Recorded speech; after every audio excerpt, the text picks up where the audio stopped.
Hello, my name is Leanne Poston, and we are going to continue with our workshop on the UbD template. Today we're going to talk about UbD Stage 2. Previously, we looked at Stage 1. Stage 1 UbD was designed to determine the transfer goals of the course, the most valuable information and skills that the student needs to understand and be able to apply outside the curriculum. To develop these transfer skills, big ideas or understandings and essential questions are developed to provoke discussion on these transfer goals.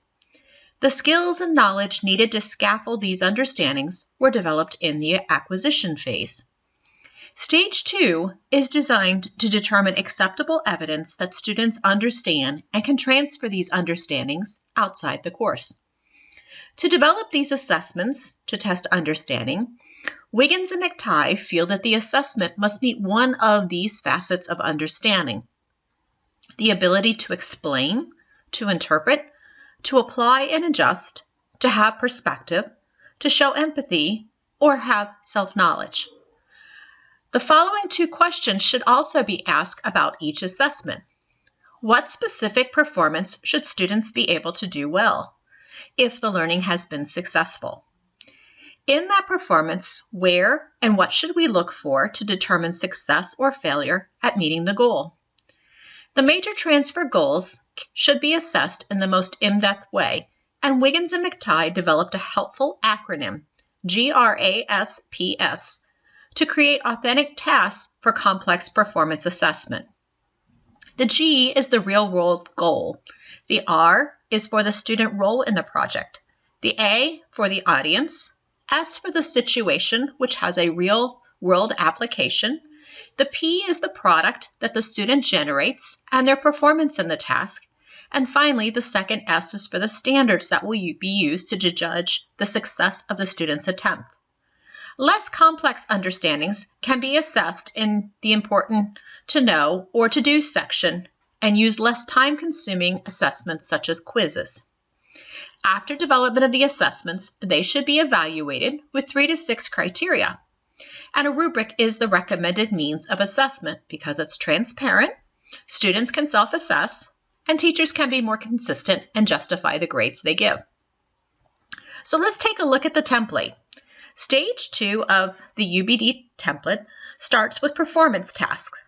These tasks must map back to all of the transfer and understanding goals. These performance tasks should demonstrate that the student truly understands the big ideas of the course. This section should also include the criteria with which they will be assessed on these performance tasks. The next section is for all of the other evaluative methods. These can be mapped back to the meaning and transfer goals, as well as the knowledge and skill goals. The difference between these assessments and the ones in the earlier section is that they may assess factual knowledge and skills. That will be a foundation for the understanding that's going to come later. And finally, we have our grading rubric. And in this section, we were instructed to pick one of our assessments and develop a rubric that will be used to evaluate it. In the rubric, you're going to list the criterion that you'll be using to evaluate the assessment and the levels you'll use and a description of each. We were also instructed that if there were guidelines given by an organization, that we can incorporate those guidelines into our rubric. The purpose of using a rubric is that students are able to refer to it and can see clearly what would make a good project versus one that would be mediocre or poor, and then can determine what aspects of their product they could work on more. It also makes it much easier for teacher grading because though it takes a long time to develop the rubric, after you've developed it, you can use it easily to check off the different criteria that you're looking for and how successful the student was at achieving those criteria. And the transparency is both useful for both the students and the teacher because everyone's on the same page as to what constitutes a good project. Well, thank you for taking a look at UbD Stage 2. If you have any questions or you want any further information, please contact me on the contact page that is found on my webpage.